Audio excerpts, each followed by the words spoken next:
Welcome to the world of science fiction and forgotten worlds. Alien Universe. Don't forget to like, subscribe, and never miss a new movies and story from this channel. Everyone on Station Karth believed the same thing. If you ever saw the creature in Cell 7, you ran. Some said she had torn through an entire cargo crew with her bare claws. Others whispered that 3 security teams had tried to move her, and none of them came back without injuries. The official reports called her an unstable alien predator. The guards had a simpler word: monster. The creature never argued with them. She sat quietly in the dark corner of the reinforced cell, thin arms wrapped around her knees, long black claws resting against the cold metal floor. Her gray skin was covered in old scars. Some were burns, some looked like cuts, and others, no one wanted to guess. Every guard who walked past her cell avoided eye contact, not because she attacked them, but because of the way she watched them, silent, careful, like someone who had learned that the smallest mistake could mean pain. One night, the heavy doors of the detention block slid open with a slow mechanical hiss. A new officer stepped inside. Human. Lieutenant Daniel Reyes had only arrived on the station a few hours earlier, and already the rumors were chasing him down the hallway. Stay away from Cell 7, one guard had warned him. That thing isn't like the others, another had added. Daniel had only nodded politely. People on stations loved rumors. Half of them were exaggerated stories told to make dull jobs feel exciting. Still, curiosity pulled him down the corridor. The lights above flickered softly as he walked past the first few cells. Small criminals, smugglers, a drunken asteroid. Miner who was snoring loudly against the bars. Then he reached the final door. CELL7. The metal was thicker here, reinforced. A warning sign blinked red beside the control panel. Daniel leaned closer to the small viewing window. Inside the cell, the creature slowly lifted her head. For a moment, neither of them moved. She had eyes unlike anything Daniel had seen before, large, silver, reflecting the dim light like polished metal. They were the eyes of something that had seen too much and trusted nothing. Daniel expected rage, a snarl, maybe even a violent charge against the barrier. Instead, the alien simply stared, tired, quiet. Daniel frowned slightly. That wasn't the look of a monster. Behind him, a guard's voice suddenly called out, "Sir, you shouldn't stand that close." Daniel turned. Why not? The guard hesitated, clearly nervous. Because it watches people like that first, then it attacks. Daniel glanced back through the glass. The creature hadn't moved. She was still sitting on the floor, thin, shoulders slightly hunched, as if she was trying to make herself smaller. Has she attacked anyone recently? Daniel asked. The guard shifted uncomfortably. Well, not recently. How long has she been here? 3 months. Daniel blinked. 3 months? The guard nodded. Yeah, ever since the mining colony incident. They say she wiped out half the settlement. Daniel looked back at the alien again. She didn't look like something that could destroy a colony. She looked like something that had barely survived one. Suddenly, the alien's voice came from inside the cell, soft, almost a whisper. You should not stand there. Daniel stiffened slightly. The guard behind him stepped back quickly. You see? The guard muttered. It talks now. But Daniel didn't move. Inside the cell, the alien slowly lowered her gaze. I don't want to hurt you, she said quietly. But sometimes they make me. Daniel felt a strange chill crawl down his spine. They? He asked. For the first time, the alien's silver eyes lifted again. Fear flashed inside them. Not anger, not hunger, fear. They say I am a monster, she whispered. So they keep trying to prove it. Daniel stood there for a long moment, staring through the glass. Every report he had read said the same thing. Dangerous creature, unstable, extremely violent. But none of those reports had mentioned the way her hands trembled slightly, or the way she avoided looking directly at him, like someone expecting punishment. Behind him, a guard spoke again. "Sir, trust me. Whatever story it tells you, it's lying." Daniel didn't answer, because something deep in his gut told him the opposite. Slowly, he leaned closer to the glass. "What's your name?" he asked. Inside the cell, the alien froze. For several seconds, she didn't move. Then, very quietly, she answered. "No one has asked me that in a very long time." Outside the cell, alarms suddenly flickered red down the corridor. The station lights dimmed, and somewhere deep inside the detention block, something heavy slammed against metal doors. Daniel didn't know it yet, but in the next few minutes, the entire station would discover something terrifying. The creature in Cell 7 wasn't the monster everyone feared. The real monsters were already on their way.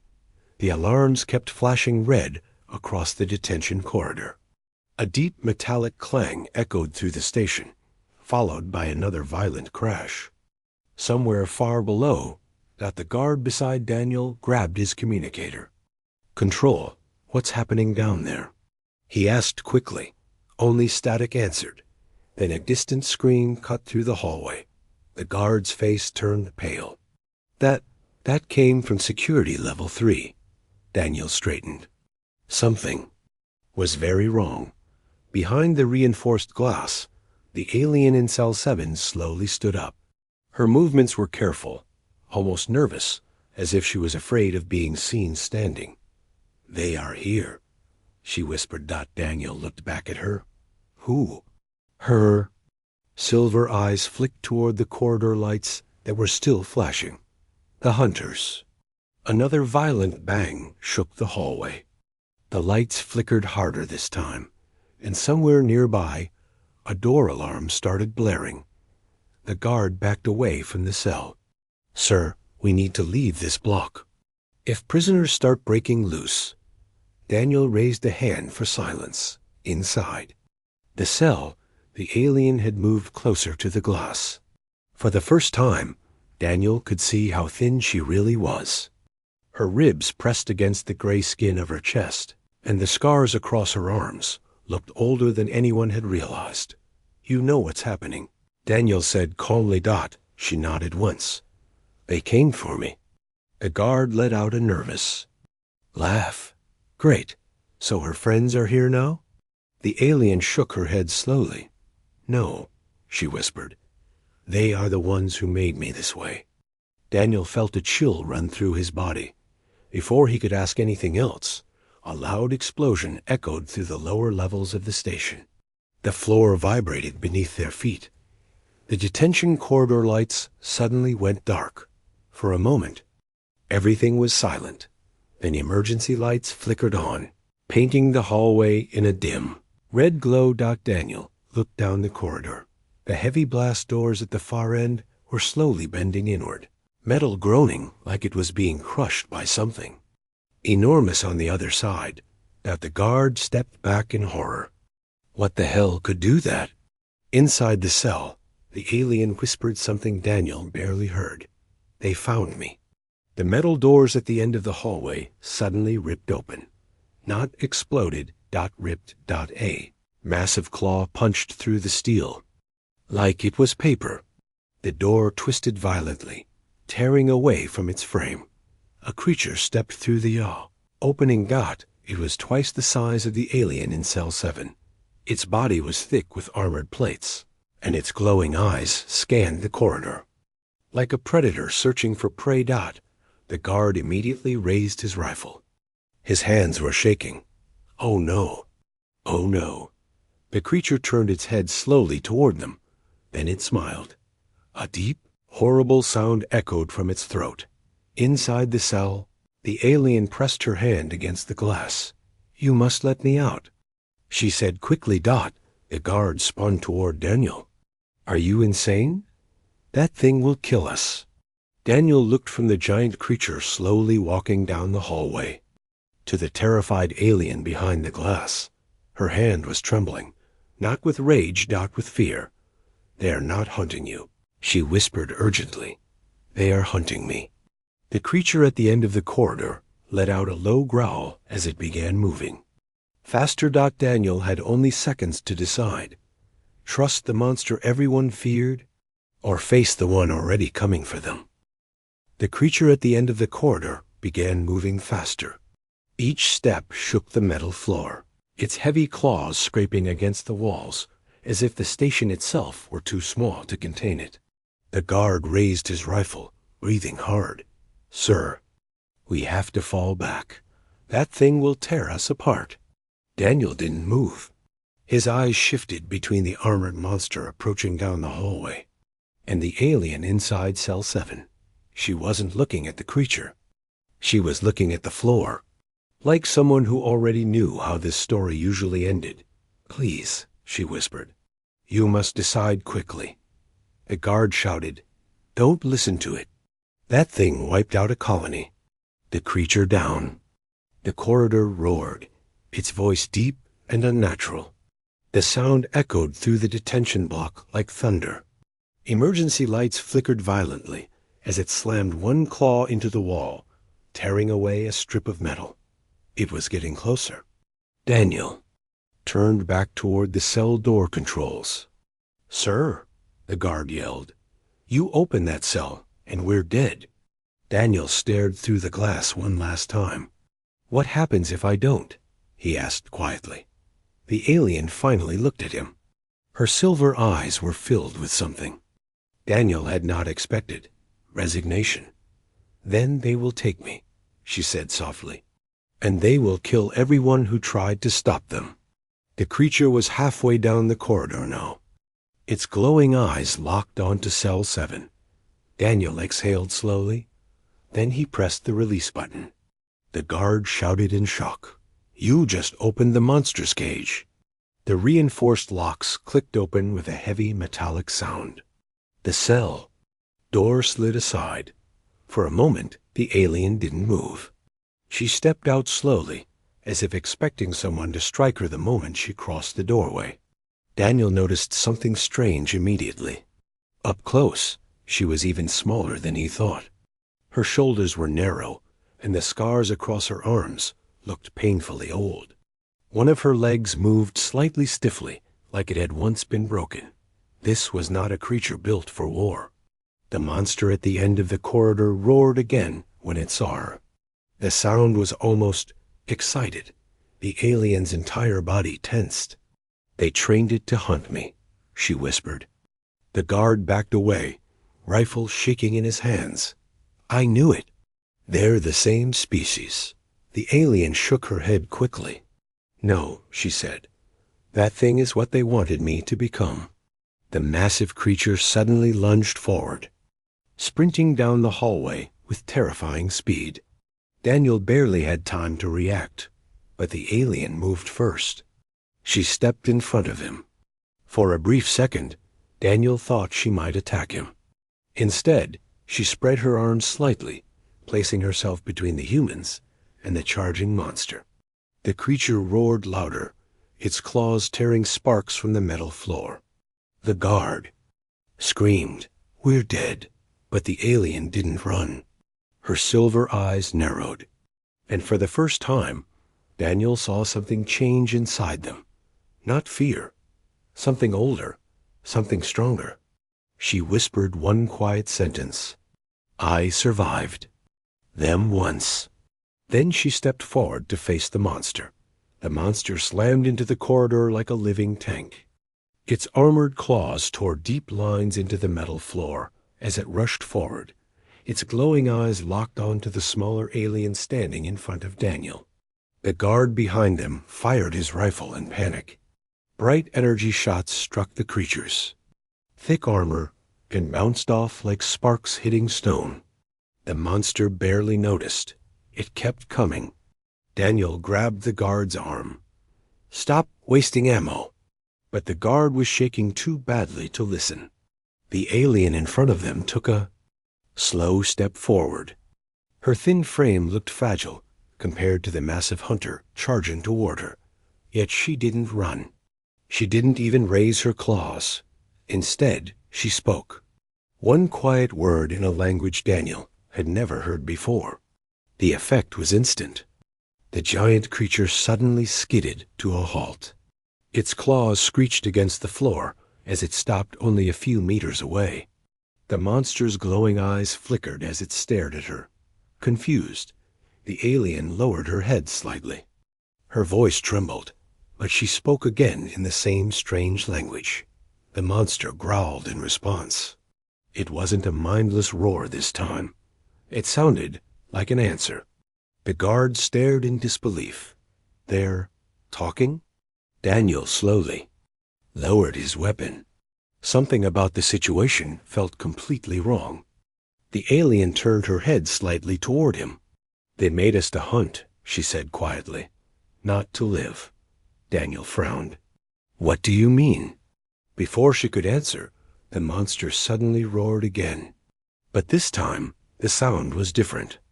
It wasn't anger. It was frustration. The creature slammed one claw against its own armored chest, as if fighting something inside its mind. The alien's eyes filled with sadness. "They broke its mind," she whispered. Daniel felt a chill run through him. "Who did?" The alien hesitated. Then she said a single word. "Your people." The corridor fell silent. The guard immediately shouted, "That's a lie." But the alien didn't look angry. She looked exhausted. "You found our species on a dying world," she said softly. Weak, starving, easy to take. Daniel's stomach tightened. The alien slowly lifted one of her scarred arms. "These scars are not from war," she continued. "They are from experiments." The monster suddenly roared again, shaking the walls. Its body twitched violently, as if something inside it was struggling to break free. "They turned some of us into hunters," she said. "Soldiers." Daniel's mind raced. None of this had been in the reports. Why would humans do that? He asked quietly. The alien looked at him with tired silver eyes. "Because monsters are useful." The giant creature staggered forward again, but its movements were slower now, almost confused. "They changed its mind too much," she said. "Now it only understands one thing." Daniel swallowed.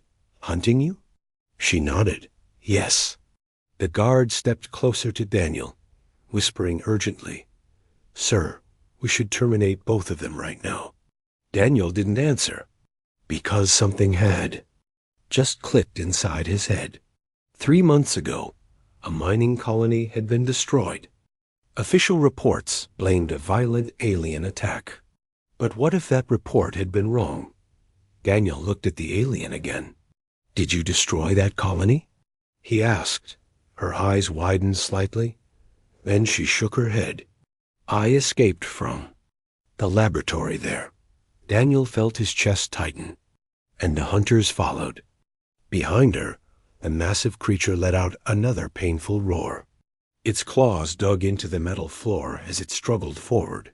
The alien whispered sadly, "They always do." Daniel stared at the monster, then back at the thin, scarred survivor, standing in front of him. The entire story the station believed was starting to crumble. Everyone said she was the monster. But now Daniel realized something terrifying. She wasn't the weapon. She was the experiment that got away. And the real monsters were the ones who had created them. The giant hunter roared again, its armored body shaking as if something inside it was breaking apart. The glowing light in its eyes flickered wildly while it stared at the smaller alien standing in front of it. For a moment, it didn't attack Dot. Hesitated Dot, the alien slowly stepped closer to the creature, even though every instinct in Daniel's body told him to pull her back. The guard shouted, Are you crazy? It will rip you apart. But she kept walking, her thin hands slowly lifted, the long black claws trembling slightly. The monster growled again, louder this time. Its claws scraped the floor as it leaned forward, ready to strike. Yet it still didn't move. The alien whispered something in the strange language again. Her voice was soft, almost gentle, like someone trying to calm a frightened animal. Daniel couldn't understand the words, but he understood the tone. She wasn't threatening it. She was comforting it. Monster's roar slowly faded into a deep, painful rumble. Its massive body shook once, then again. The armored claws that could tear through steel slowly lowered toward the floor. For a second, the entire corridor went quiet. Then the creature let out one final sound, not a roar. A cry. It collapsed heavily. Onto the metal floor. The station trembled from the impact. The glowing light in its eyes dimmed, then disappeared. The hunter was still. The alien stood there for a long moment, staring at the fallen creature. Her shoulders slowly sank. Daniel stepped closer. What did you do? She looked down at the body sadly. I reminded it who it was. Before they changed us. The guard lowered his rifle slowly, unable to believe what he was seeing. You could have killed it, he muttered. The alien shook her head. It was never the monster. Daniel looked at the massive body on the floor. The creature had been designed to destroy worlds, and yet its last sound had been one of pain. Just like hers. Red warning lights continued flashing along the corridor. Somewhere far above them, security alarms were still echoing across the station. Soon, more soldiers would arrive. More questions. More orders. The alien looked toward the station exit hallway. They will not let me live now, she said quietly. Daniel knew she was right. The moment command learned the truth, they would try to erase it. Erase her. Erase everything. The guard looked between them nervously. Sir, what do we do? Daniel took a slow breath. Then he reached to the control panel beside the corridor doors. He pressed the emergency. Override. The blast doors leading to the hangar slowly began opening. The guard's eyes widened. Sir, you can't be serious. Daniel turned toward the alien. For the first time since they met, he gave her a small, calm smile. Everyone here thinks you're a monster, he said. She looked confused. Daniel nodded toward the open path leading to the escape docks. But I think you're just someone who survived. The alien stared at him in silence, silver eyes reflecting the flashing red lights. Then she whispered something very quietly. Thank you. She stepped past him and disappeared down the corridor toward the hangar. Daniel watched until she was gone. The guard looked at him nervously. Command is going to destroy your career for this. Daniel glanced once more at the fallen hunter. On the floor. Then he said calmly, maybe. But monsters don't deserve cages. And somewhere far beyond the station, a survivor was finally free.